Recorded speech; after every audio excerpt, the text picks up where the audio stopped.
I was spending 80 or 90% of my time doing something that I didn't enjoy and that didn't actually gel with my skills. What happens when your work looks perfect on paper, but feels empty in reality? So I was doing more business development and outreach rather than what I love doing, which is change communications, writing, speeches, things like that. The role was secure, the people were great, but deep down, something was missing. There were a lot of things that ticked the boxes, but I started to see that I was just getting more frustrating. And then came the breaking point.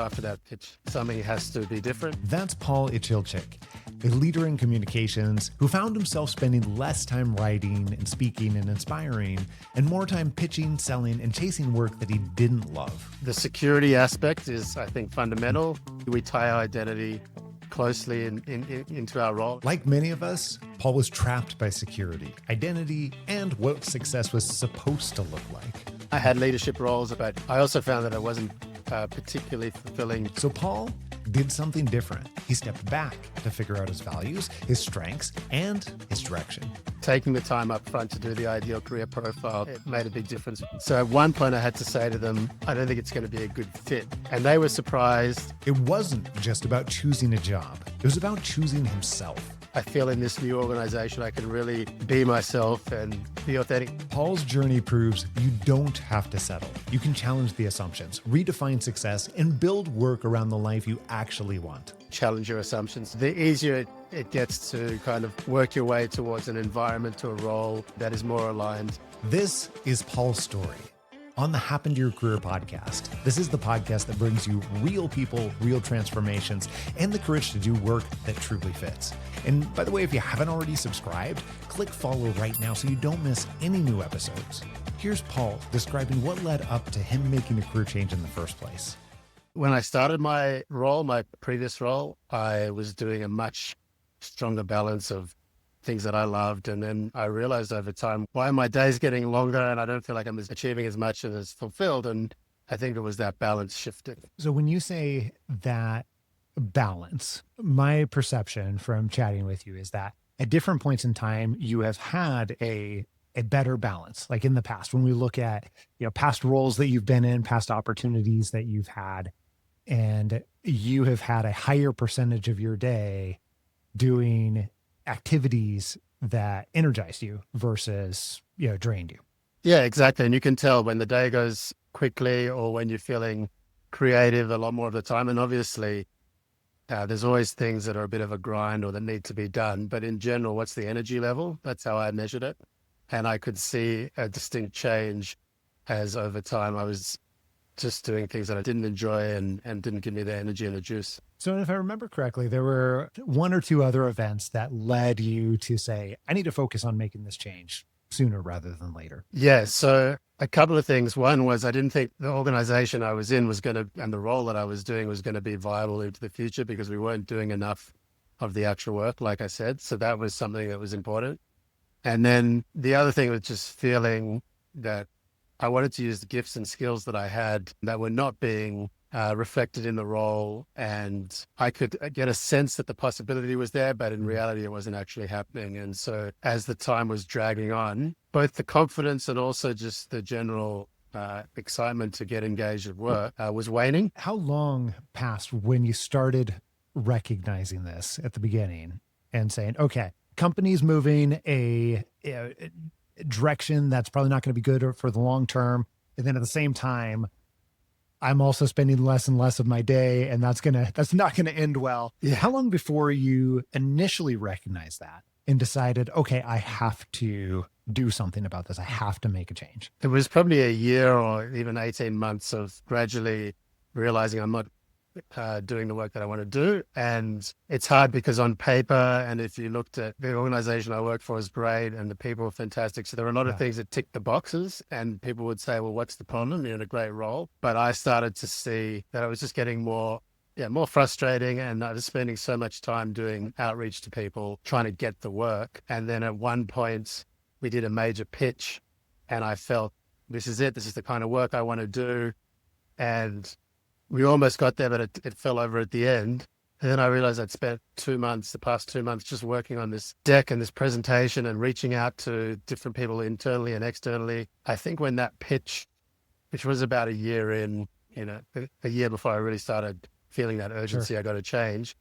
I thought after that pitch, something has to be different because this is not what want to be doing. It seemed like there were elements of that pitch, like the communication pieces that you were absolutely loving, but also at the same time, when it didn't work, Yeah. it caused you to realize, okay, look, this is not the place. I can't keep doing this in the same way. Were there elements in there that you were finding that you were excited about? Yeah, there were definitely parts, and I could see the potential for it. So what we were putting into the proposal or the pitch was all the kind of work that I wanted to do, that in theory, this role was going to give me, but I wasn't actually doing it.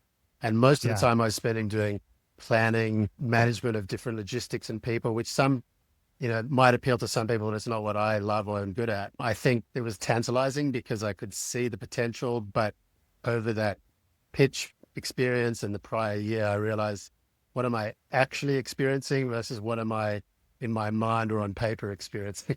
What is the future potential that is not yet realized in addition to that? Yeah, exactly. And it's a cyclical industry. So that because there was a downturn as well, you have to think, am I going to ride this out? Am I going to have the time to ride it out or the energy? And it got more and more, the pressure built more and more. One of the questions that I hear all the time is around this idea of, if I make a change, will I lose, whether it be the people that I'm working with? Like, there's a million different things that, in your case in particular, were great about your situation. In many ways, not just on paper, but also in reality, there were some really great things, even though there were less and less activities that you were feeling energized about. I tend to think about that as identifying the pieces that you want to take with to the new opportunity in one way or another. And you had all these wonderful, wonderful pieces, and you definitely wanted to take some of those with to your next situation, your next opportunity, your next job. But that's really easy to say and really difficult to do when we as humans are very motivated by the potential for loss. I'm curious, what allowed you to be able to move through that and start thinking about it differently, where most people would be saying, hey, I don't want to make this change because I'm worried about losing all of these wonderful pieces. Yeah. And instead focusing on, hey, these are great, but I'm going to take these with me. And then in addition, I'm going to find what else is a fit. That's definitely right. And the security aspect is, I think, fundamental when you're in a secure role. And that's something that can't be underestimated. And we flippantly say, I'm just going to do what I love. But when you're taking away both the financial security and also there's a status element, there's a identity. We tie our identity closely into our role. And I think I'm Australian originally, but having been in the US for 10 years, I think in the US in particular, our job and identity are very closely tied. So giving up that security, and people ask you at a party or a barbecue, what do you do? And you say, oh, I work for this group or I do this. It's difficult to give that up when it comes to the crunch. So as I'm looking at making the change here, I think to get to your question, the main thing that was driving it was just that reality of all of those things can be great, but what's happening to me as a person and to my day-to-day being, how I interact, and I was just being drained. And as that got more and more difficult, it became easier to make the jump. And then I also have to recognize I'm in a position where I had a bit of flexibility. Like I don't have a family and 3 kids in private school that I have to get through. So that does make it easier, but we all have our challenges in different ways. And for me, it was what kind of person was I turning up as both at work and in my private life? And I could see it gradually waning over that year because I was being drained by work. One of the things that you just mentioned is the difference between those identity pieces, particularly, like Western US. Yeah. We tend to, if we were on a spectrum, US tends to lean pretty heavily towards identifying with our work as who we are. I'm not going to judge at this moment, but for right or wrong, in the US, that tends to happen. What's been your experience, Australia or other countries? Because I know you've had an opportunity to live and work in a variety of different areas. Yeah.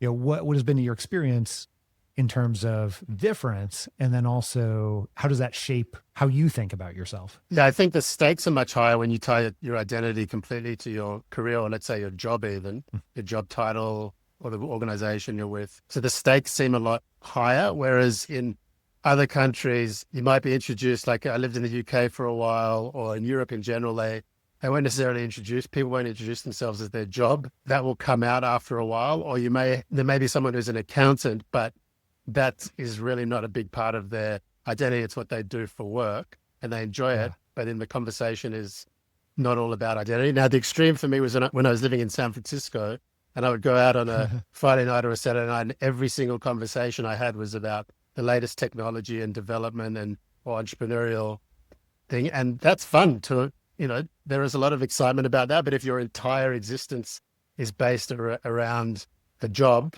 or the title, the stakes are higher, and a lot of people hang on to it at the expense of not becoming well-rounded. And I saw that even with one job I took in the US, I only got 2 weeks annual leave. And that was a shock because in Australia, it's an automatic 4. In Europe, it's closer to 8. And I think that speaks to a little bit of you to have balance in life, to be better at work as well and in your career. So I think that's the difference. The positive of the US is the creativity and the willingness to take risks and take people based on their merit, I think is fantastic. So that's why I loved working in the US, but Yeah. there is a downside. The most interesting part to me is what happens when people, however they identify, what happens when that's ripped away. Yeah.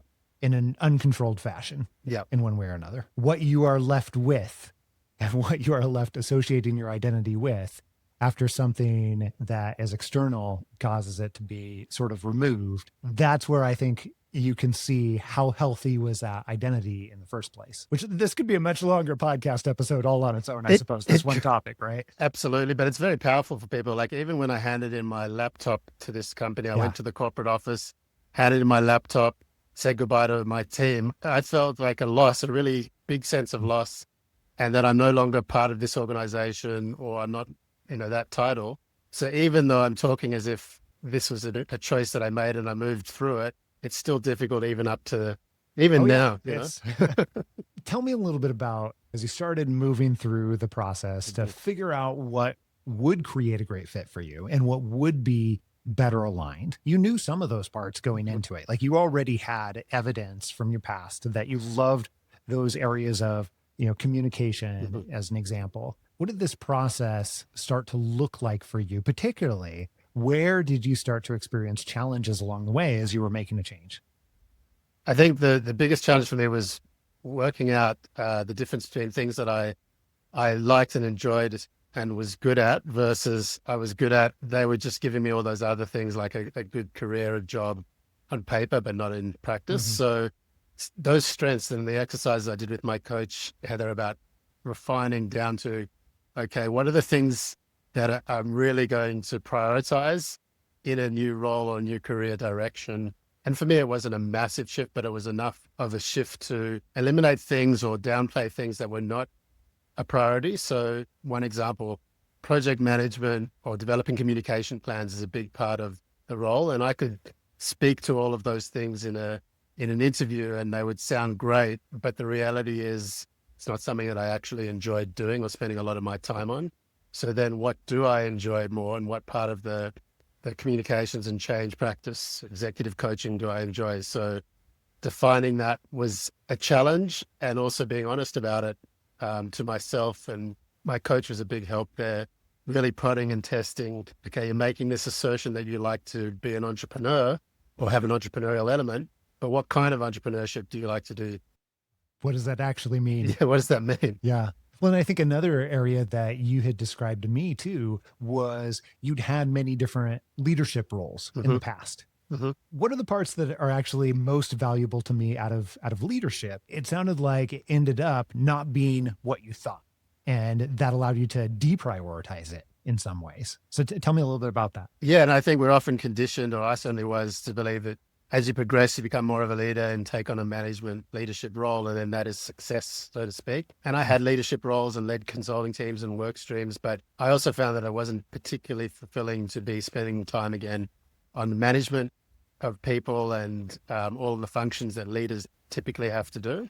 So individual contributor doesn't sound as glamorous as a leader, or you're just managing a small team of 2 or 3 people doesn't sound as advanced as, I've got a team of 40 people working under me. But the reality is, and my coach pushed me, that's not something that I necessarily enjoy.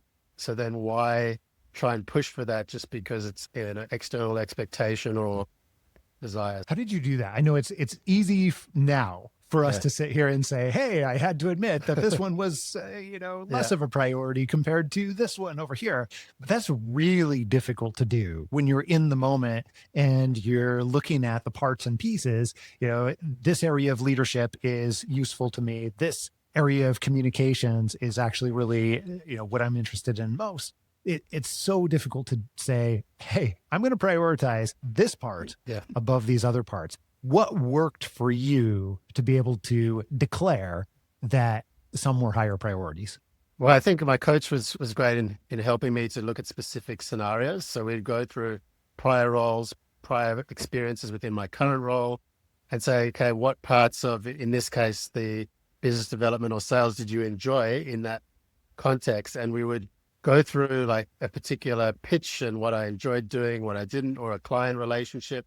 Why was that great? Why wasn't it? And over time, we started to pull out those specifics of, okay, what made it enjoyable for me and that I was good at. But it was from that empirical, like we went through with a fine comb those different experiences, which I really appreciated, rather than just the generalities. Well, and then that starts to add up then. And as you said, that starts to create some empirical evidence where we got this data point, this data point, this data point, and here's the commonalities amongst these data points. Okay, now I can start to make a decision with this. Now I can start to say, okay, there actually is a lot here in this particular area. That probably makes it more important. As you started to identify, here's what I'm targeting, here's what's on my ideal career profile. And you started moving into the, okay, where am I going to find this in the real world? That stage, what was most challenging for you? I think one of the things is reaching out to people. I'm naturally an introvert. So I'd had many conversations in the past, career exploration conversations, and I didn't find a lot of them as engaging or fruitful as when I went through this process, because what happened in this process is getting specific, like we were just saying, meant that I knew what questions to ask. I was also meeting the kinds of people or people who knew people in areas that would be relevant to something that would be enjoyable for me. So a conversation with someone who works in software sales was not going to be as enjoyable for me as someone who was in professional services, but was focused on client relationship building. Sure. And whereas in the past, I might have that, hour coffee or Zoom chat with the person in software sales, and it was a good chat, but nothing really came of it. And I didn't have follow-on questions. But then what? Yeah. Whereas when I spoke to the person in professional services in relationship building, I learned so much. The conversation flowed, the questions were natural, and I just wanted it to keep going because that was the specific area that I was interested in. So my coach helped refine that. And then it was actually efficient, taking the time up front to do the ideal career profile, to work out what my values and direction were and those strengths that I was good at and enjoyed. It made a big difference when I got to that contact stage and exploration. I think that what you just mentioned is so nuanced, though. I really appreciate the example, because you can have two people that can go through and they can, have good interactions with a variety of different people around the world, and have one of them, like you, be able to eventually turn that into like real world paying offers. And, have the other person have so many of those conversations and it just dead end, where they're like, okay, this was a good conversation, I guess, but now what? Just like you said, a moment ago. But I think the real difference is what you described. Have you done the work to get to the level of specificity about what you want, what you're interested in, what does line up? And then are you targeting to be able to talk to those people in roles or the organizations that actually are more likely to be a fit? And then from there, being able to go and have better conversations that you're better prepared for, in ways that are more interesting to you, is what I heard you say. Yeah. Which then, are we really surprised that when all of those things line up, that more likely, or is more likely to yield results?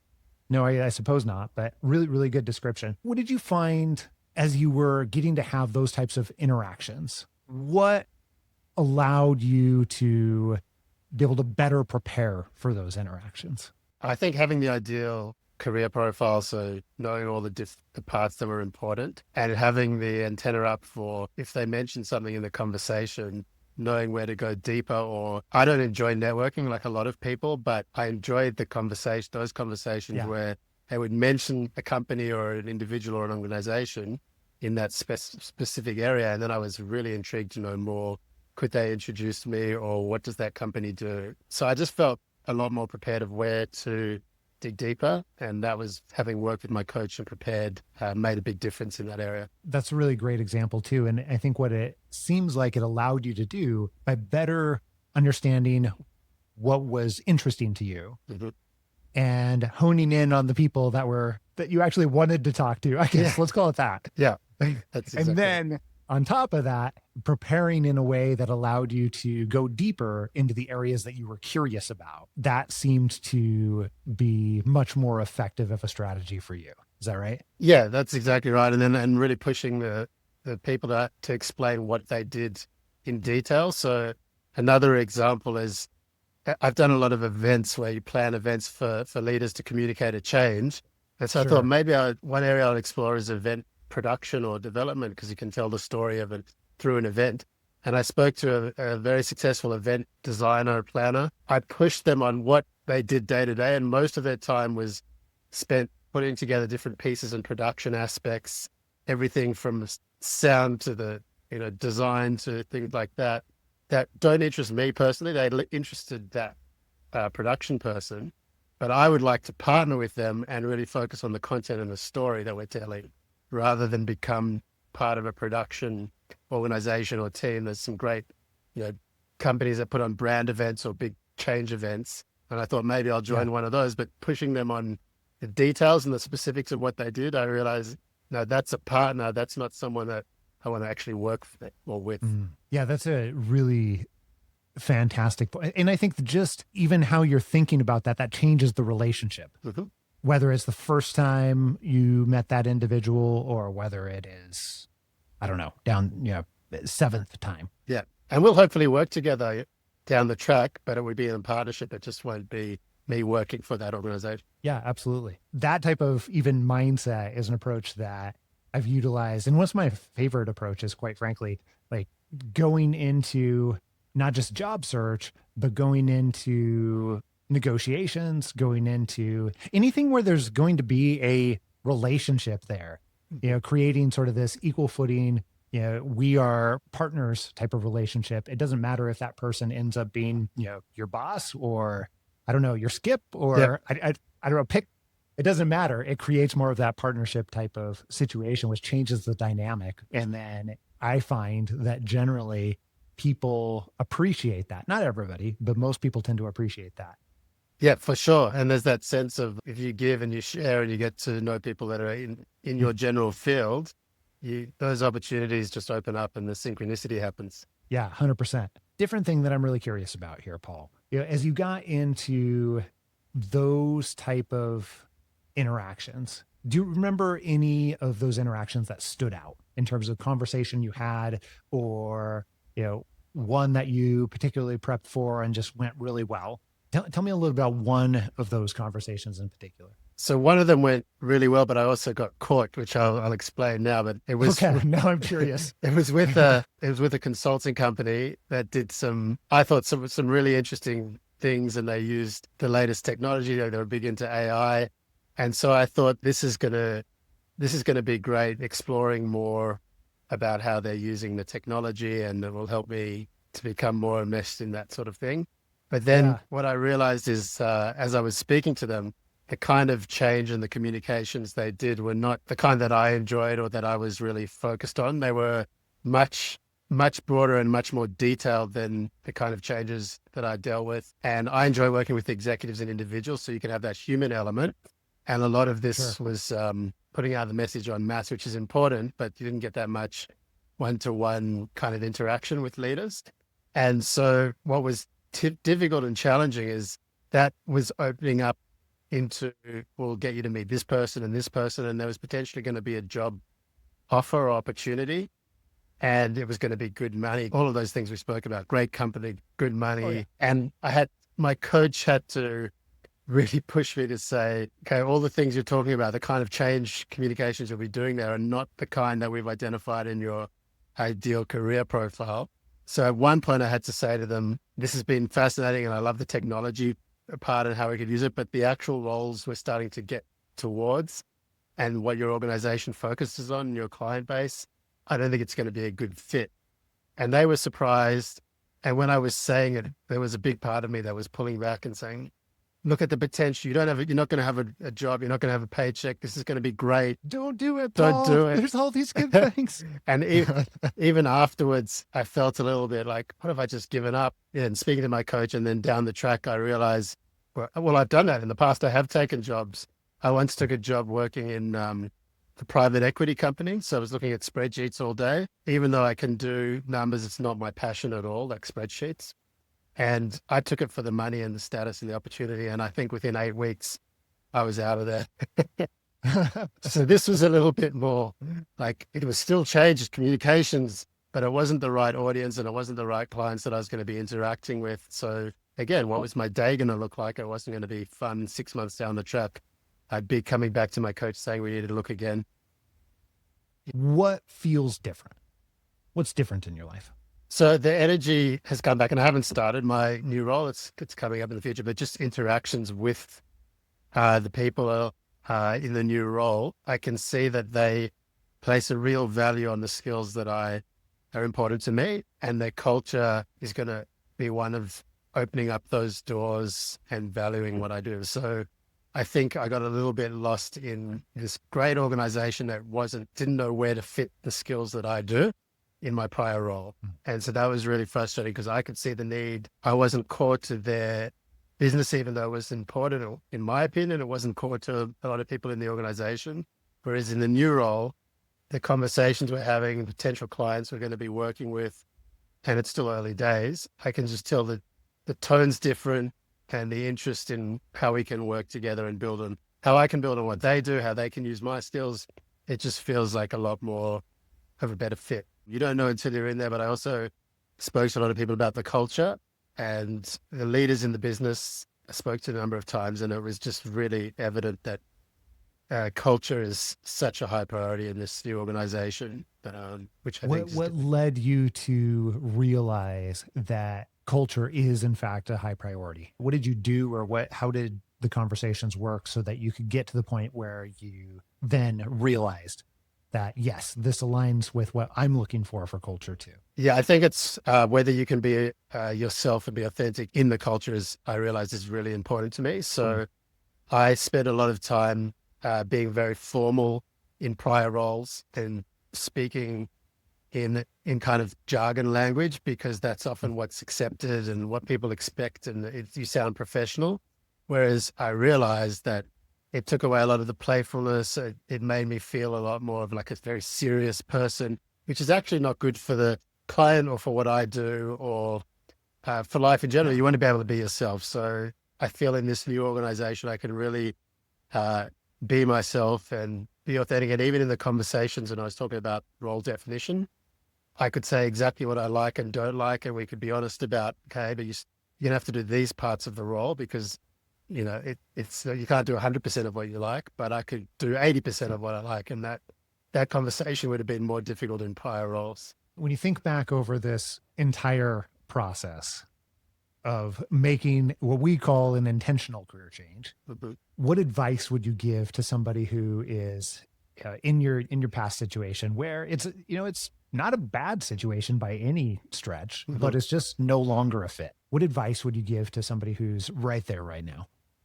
Yeah, I think if you're in, again, it's a privileged position where you've had some experience and you're in a good organization. It's very easy just to stick with it. But the advice would be to challenge your assumptions, challenge all of those lenses which we put on from family, from personal expectations, get embedded in our subconscious even. And the more we challenge them of, okay, what is actually things that I like and things that I'm just doing because I should do them, the easier it gets to kind of work your way towards an environment, to a role that is more aligned. Never going to be perfectly aligned, but is more aligned with where you want to be. And it's easy not to challenge the assumptions and just to stick with the security and or money or something like that. But I think long-term life's too short to stick with it. And I know a lot of people, they work 8 hours a day and then their life is outside of work. I'm not that kind of person where I could do that. I would just wouldn't be able to. It needs to be a bit more integrated. So if that's the case for you, then I would say really challenge the assumption to make sure there's alignment. And if you've listened to very many episodes of the Happen to Your Career podcast, you know that this is the entire reason our company exists, to help you find meaningful work that actually fits what you're looking for, help you build the life you want, and figure out how work fits within it. So if you're ready to take control of your career journey and find work that aligns with your strengths, we'd love to help. All you have to do is just pause this right now and drop me an email, scott@happentoyourcareer.com. Just shoot me an email, put conversation in the subject line, scott@happentoyourcareer.com. I'll connect you with my team, the specific team member who can help with your unique situation. That's all you need to do. Drop me an email right now.